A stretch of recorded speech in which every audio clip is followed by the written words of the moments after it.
Ray, do you have any quirky fears? Well, I'm not too fond of snakes, that's for sure. Okay, that would be ophidiophobia. Ah. That's the fear of snakes. Okay.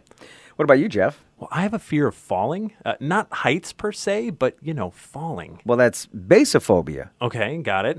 So what brings us to this lovely cemetery here in New Haven, Vermont? I don't see any snakes, and there's nothing to fall off of, Jeff. Right, that's true, but we're looking for the unique grave of Timothy Clark Smith. This guy suffered from taphephobia. It's the fear of being buried alive.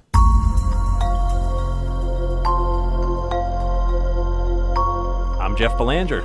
And I'm Ray Auger, and welcome to episode 51. We're so close to a year. Man, we're almost there. That's right. If you give us about 10 minutes, we'll give you something strange to talk about today.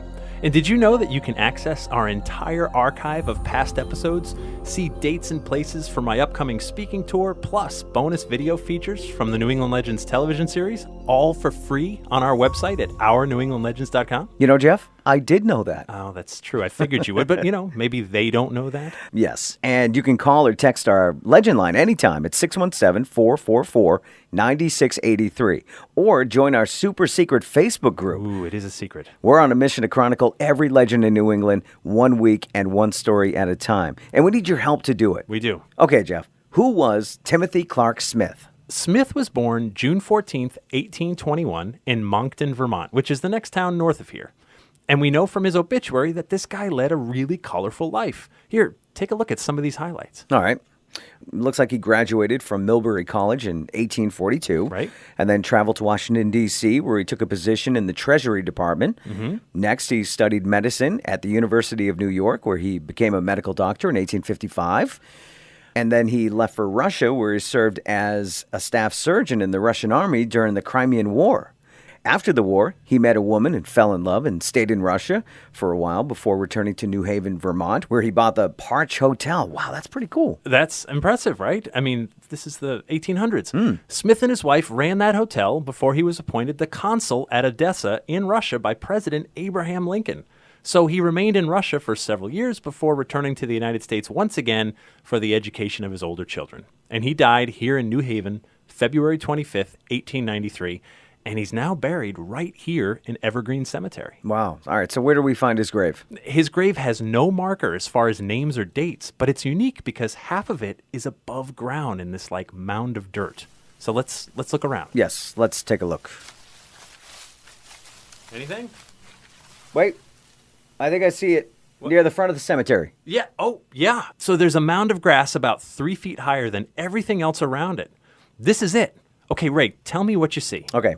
Well, on one side of the grass mound, there's some cement slabs, maybe, 3 feet wide. Right. And on top of the hill is a small square chimney just above the top of the grass. Right. I don't know, it's maybe 1.5 feet square with a piece of glass on it. What's the significance of that? Ray, that's a window to a shaft that goes down 6 feet to a chamber where they say Dr. Timothy Smith rests in a glass-topped coffin with his face gazing up at this window. Wow. There are stories that within the coffin, there's a hammer and a chisel. So should he wake up, he could break out of his tomb. It's nuts. There's also stories that at one point, there was a bell on the grave with a string that ran into Smith's coffin. So if he woke up, he could pull the string for help. All right. This is just way too freaky. But I don't understand why such a well-educated medical doctor who served in a war and traveled the world would be so afraid of being buried alive. So few fears are rational, Ray. And this is where we have to enter the realm of speculation. Some believe Smith's fear of being buried alive came from his time as a surgeon in the Crimean War, where patients who were wounded, still alive, but, beyond hope, were tossed into a mass grave and buried. That's awful. War is hell. But we also have to put ourselves into the time period of Dr. Timothy Smith. He grew up in the mid-1800s. Okay, I'm in the mindset. Go. Okay, there were funerary trends and practices back then that were a little different than our modern ideas. You know what they call the period right before a funeral, right? Well, yeah, a wake. Right, okay. Right. Well, this goes back to the time when family and friends would sit vigil next to the recently deceased before the funeral, just in case the person were to wake up, right? Exactly. Sitting vigil by a body is a practice that's thousands of years old. There are practical reasons, like, you don't want some animal desecrating the corpse of someone you care about before there's a proper burial. But over time, the wake turned into more of a formality. In the 1800s, wakes were most often held in the home of the recently deceased. And as I dig further into this story, Jeff, I'm learning that Dr. Timothy Smith wasn't alone in his fear of being buried alive. I guess the fact that there's a word for this, taphephobia, it would mean that more than one person has this affliction. But I am curious, what'd you find? Well, I'm reading a list of patents awarded to the funeral industry, and there's a bunch related to protecting people from an untimely burial. You're kidding. No. Most of these patents were filled between 1843 and 1899. You got to check some of these out. Okay, let's take a look. Oh, man, this is great stuff. Right? Okay, all right. In 1843, Christian Eisenbrandt of Baltimore was awarded a patent for a spring-loaded coffin lid. It says, and I quote, "whereby anyone who may not really have departed this life may by the slightest motion of either the head or hand acting upon a system of springs and levers cause the instantaneous opening of the coffin lid." That's awesomely amazing. But it doesn't do any good once you're 6 feet under and there's thousands of pounds of dirt on top of that spring-loaded coffin lid, right? That's true. This next patent was awarded in 1868 to Franz Vester of Newark, New Jersey. Quoting from his patent, "the nature of this invention consists in placing on the lid of the coffin and directly over the face of the body laid therein a square tube which extends from the coffin up through and over the surface of the grave, said tube containing a ladder and a cord, one end of the cord being placed in the hand of the person laid in the coffin, and the other end of the cord being attached to a bell at the top of the square tube. Wow. So that should a person be interred ere life is extinct, he can, on recovery to consciousness, ascend from the grave to the ladder." This is crazy. It goes on, or if not able to ascend by the ladder, ring the bell, thereby giving an alarm and thus saving himself. What is this? So this one sounds familiar as we stare down at this window here above Dr. Smith's grave in Vermont. Okay, this next patent was awarded in 1871 to Theodore Schroeder and Herman West of Hoboken, New Jersey, for a, quote, life detector for coffins. In this one, a chain was placed in the hand of the deceased, and if it was pulled, it would ring a bell and release a latch that would cause a door to fall open and allow air into the coffin. Well, that would make some degree of sense considering the body would need air. Right. All right. This next patent is similar, but ludicrous. In 1882, Albert Fearnot of Indiana... Wait. The dude's last name was Fearnot? It was. Okay. All right. Talk about having a name suited for your work, right? Yeah. No, that's perfect. So Fearnot had a patent on a device that involved a rope rigged to the wrist of the corpse. If it's tugged, a spring-loaded red flag would stand up at the surface of the grave, letting passers-by know that the person below would like to come out now, please. I'm done down here. Okay, so I'm visiting the grave of old Aunt Gertrude, and I Oh, yeah. see this red flag pop up across the way. Right. And I guess I just kind of saunter over to the cemetery keeper's dwelling and say, "Excuse me, Mr. Jones over there seems to need some assistance." So if the gravediggers dig as fast as they can to get the coffin, there's no way there'd be enough air in there anyway. Yeah. I mean, if Mr. Jones wasn't dead before, he is now. So get this. Popular Science magazine read an article on Halloween of 2013 examining how long a normal person could survive on the air in a closed coffin. I love that they did that. Yeah, right? So what did they find? All right. They took the average size coffin and figured the total volume to be about 54 cubic inches, Right. or 886 liters of space for a body in air. Okay. The larger you are, the more you'll displace that space, leaving less room for air. That makes sense. Okay. The average person consumes 0.5 liters of oxygen per minute, which means you'd have about 5 hours or so before you'd go through all that oxygen. You know, unless you were scared and breathing heavy, which would be the case, I would think. Right. Then it could be much less time.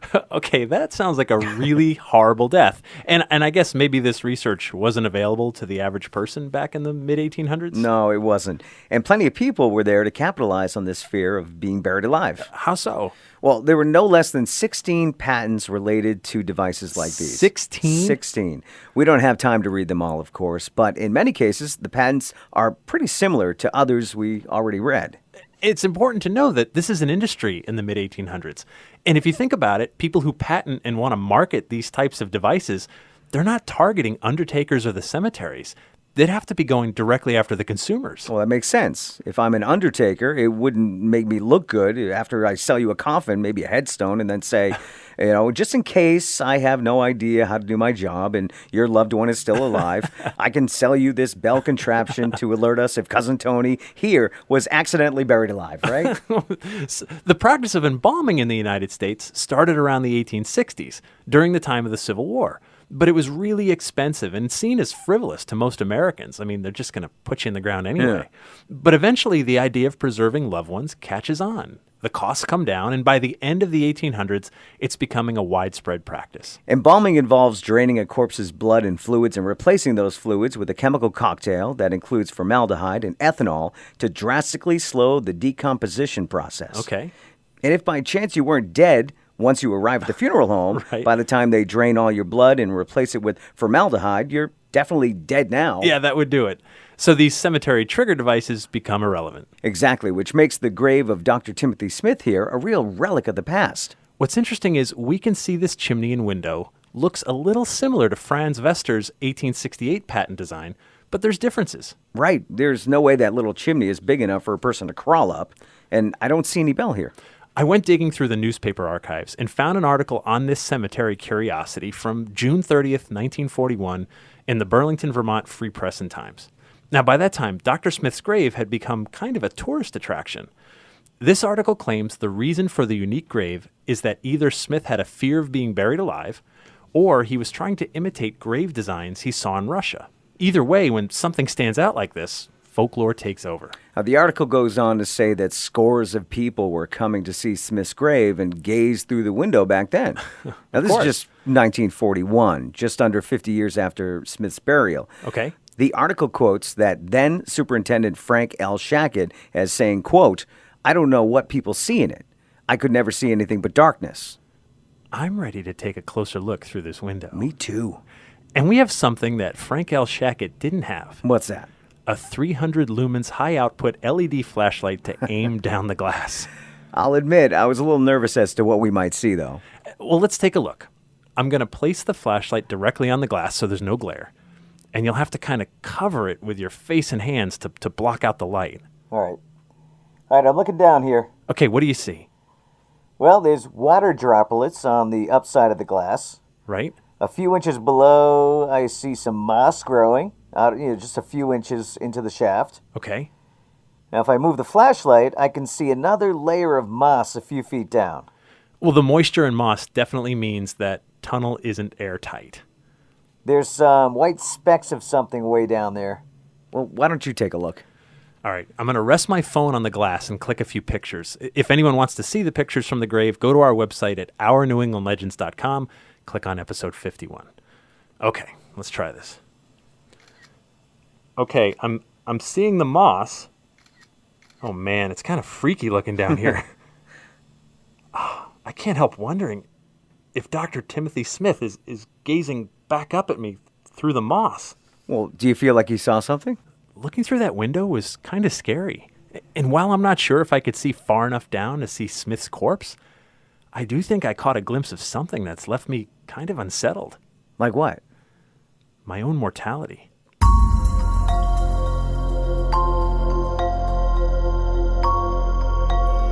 All right, now I have the chills. This place has me thinking that maybe snakes aren't so scary. I guess a slithering serpent is nothing compared to the dark cloud of death that is hunting every single one of us. If you want to join us in our quest to document every legend in New England, consider becoming a patron on our Patreon page. Just go to patreon.com/New England Legends, and for as little as $3 per month, you can get early access to new episodes. You get to hear bonus episodes and content like the song we recorded last week. That's on there. It's going to be a mega hit. And, you help us as well with our hosting and production costs, which can be a lot. It is. And thank you guys for everyone that's helped so far. Yes. Great things happen when we share these stories, so please tell your friends about us. And subscribe to the podcast. It's free on iTunes, Google Play, Stitcher, iHeartRadio, or wherever you get your podcasts. As always, our theme music is by John Judd. And until next time, remember, the bazaar is closer than you think.